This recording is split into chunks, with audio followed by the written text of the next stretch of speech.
सामिया, क्योंकि इनको बिल्कुल भी खेलना नहीं आ रहा है, बिल्कुल ब्लैंक हुई हुई है। मतलब कि आप एक इतनी नर्वस क्यों खड़ी हुई है? एक शो हो रहा है, इजी रह के खेलो।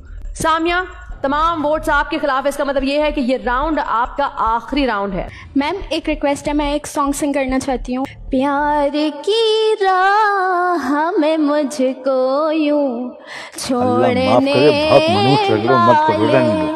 बहुत बुरे लगे। तौबा तौबा तौबा, सारा मूड खराब कर दिया। ओहो, पहले इसको छोड़ो, कोई हमें माफ करवाओ इससे। पहले मुझे पता नहीं था कि सबने इसको क्यों एलिमिनेट किया है, लेकिन इसका गाना सुनने के बाद मुझे पूरा कंफर्म हो गया कि क्यों किया है।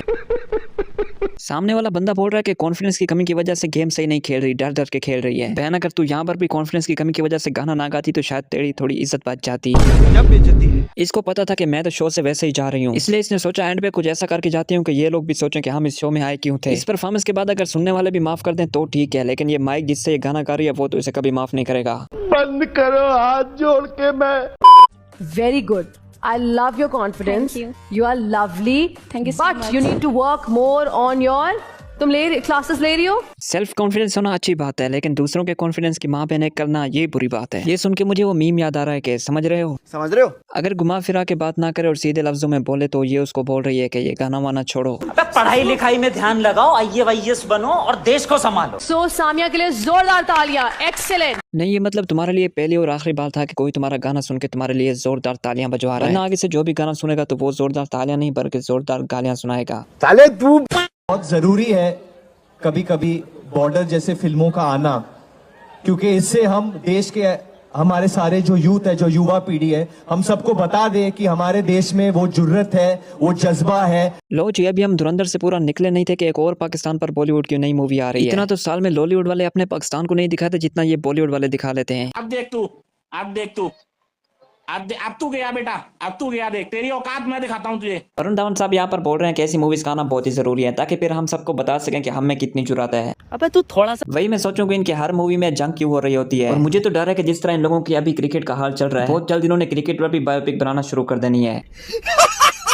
इंडिया और पाकिस्तान की अभी इतनी जंगें नहीं हुई जितना बॉलीवुड वाले ने मूवीज बना दी है। हमें तो अभी धुरंधर मूवी की भी पूरी तरह समझ नहीं आई थी कि वो पाकिस्तान के लिए बनी थी या पाकिस्तान के अगेंस्ट बनी थी, और इन्होंने बॉर्डर 2 भी लॉन्च कर दी। सनी देओल भी जिस स्पीड से एंटी पाकिस्तान मूवीज कर रहा है, मुझे तो लग रहा है कि अगली बार जब पाकिस्तान इंडिया की जंग होगी तो शायद इंडिया का आर्मी चीफ भी यही होगा।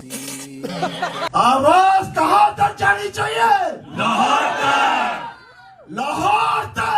जी, फनी देओल साहब, आप बिल्कुल ठीक कह रहे हैं कि आपकी आवाज लाहौर तक आनी चाहिए। और मजे की बात यह है कि आपकी आवाज लाहौर तक आ तो जाती है, लेकिन मसला यह है कि फिर वो वापस नहीं जाती।